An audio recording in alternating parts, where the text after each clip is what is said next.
Today was a great response by our team. I know it challenged them yesterday. Just with the intensity and the overall things that we saw from yesterday's practice. Today was an opportunity to respond, and I thought they did. Thought we had a really good practice. Getting some good work. Being able to keep the speed of the game. So some physicality and guys just working to get better, and that's what we needed. We got some good work with maybe guys that haven't got as many reps in game situations. We continue to get a little extra with them, helping prepare them for the journey as it plays out. And then I just thought it was a really good day. And the guys are gonna get a couple of days off. Be able to take a deep breath, to continue to heal bodies, continue to prepare themselves for a Friday night kick to kick off ACC play. But I thought today that looked like the team I know. With Bless being out, Julian and Lloyd, is it an opportunity or responsibility to get better for them, or do they realize there's some of you guys have to push them? Yeah, it doesn't change. The objective's still the same. If you don't have that sense of urgency as a player, then you're cheating yourself. And do guys have opportunities that they're maybe a couple snaps away? Absolutely. A guy like Jalen Early, I think Jalen is a phenomenal talent. It's just we're looking for the consistency of that. But he's a guy that when it comes to ability and the things that he's shown, I think he can be as good as any of them. And we're looking for which one of those guys are going to really emerge if the number's called and they got to go in there and be able to impact. So yes, there are new opportunities for guys, but it shouldn't change the mindset. It's just the realization that you could be one snap closer. You and Jordan, simpatico-ness, I guess, of you guys at practice. You guys seem to be on the same page. What word did you just use? I don't know, man. I'm just making stuff up. It's a bye week. I'm rough. It's rusty, Coach. I need some rest myself. Right. What was the question? But just the fact that you and Jordan seem to be on the same page during practice, just in terms of after reps talking to each other. What kind of value is that giving you guys in terms of quality? Well, one of the things I always like to ask quarterback, what do you see? And, because it'll give me perspective. Are his eyes going the same as where my eyes are going? And just his growth and understanding. That doesn't mean he makes every right decision, but it's still, it's a way for us to be able to better communicate and efficiently communicate throughout the course of games. And that's where, you always tell you have to be able to speak the same language. And so when I hear what he saw, and it gives me a better understanding. Sometimes that's right, sometimes it's wrong, but it helps us work through, and I just love the mindset of what he's bringing to each practice.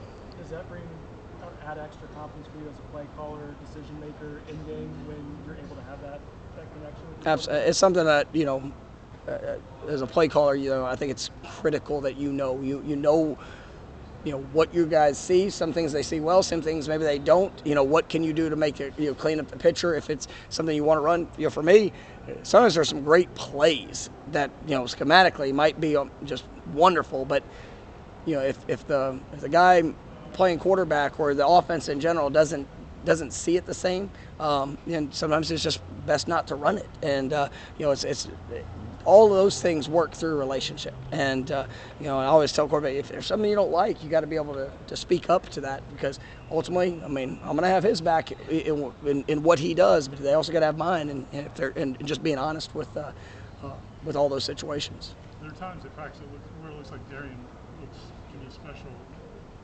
How's that competition throughout the season go for the receivers? Well, and Darian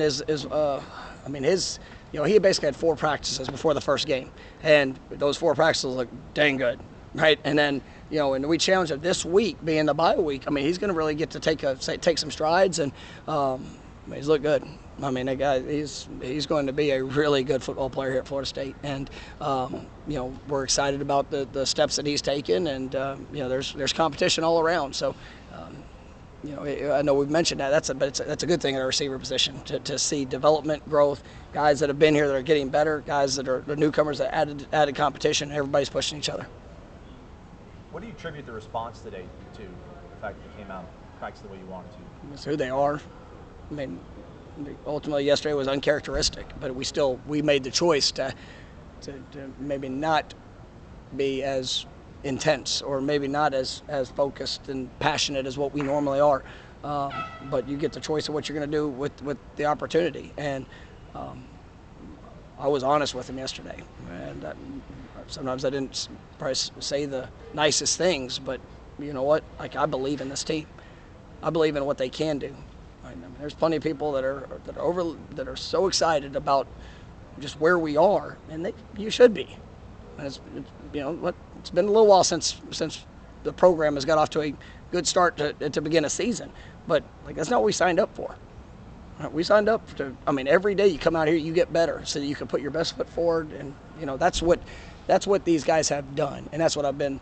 You guys know, y'all around me. Like, I was confident last week.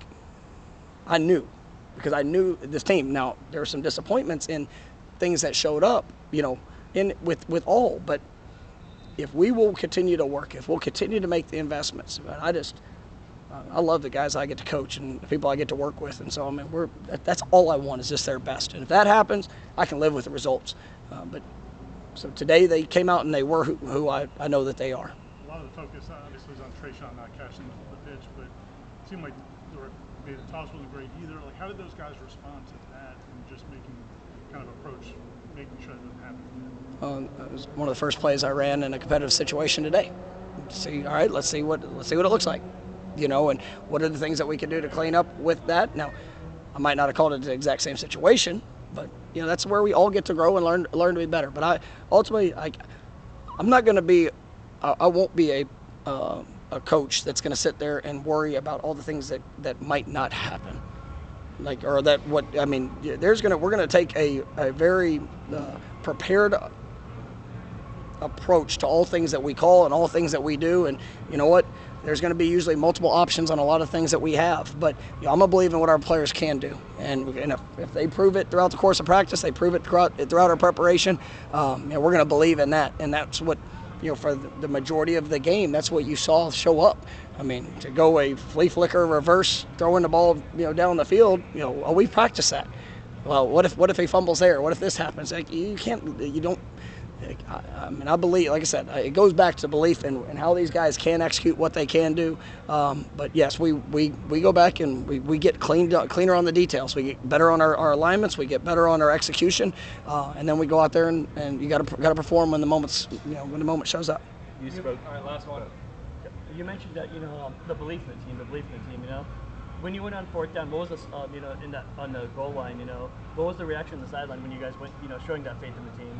I mean, our guys understand that we're gonna be well prepared in all decisions. There's gonna be a reason for things that we do. There's a lot of factors that go into it. I mean, ultimately, I'm believing that with the throw, with the player, with all the things that's going to be a touchdown. And we have multiple options on those plays, so I don't, it's you don't know exactly where it's all going to go, but I believe in what our guys and the ways they've worked, and but unfortunately it didn't work out at that point. Defense, didn't allow anything. We went into halftime, got the ball, went down, and put ourselves in a good position, opened up the second half. So I mean, those are all things that are thought through by circumstances, situations through the game. But like I said, I believe in the team, and whether it's running a field goal team out there to kick a field goal, I believe we're gonna protect and we're gonna make it. But it's all of those things that show up. I mean, they're all very calculated, and it's through belief in whatever the decision. Maybe it's the punt. Well, I believe we're gonna flip the field and the ball's gonna come out, and we're gonna. So be it, right? It's all those things apply when it comes to making game time decisions. Thank you, Coach. All right, thanks, guys. You all good now?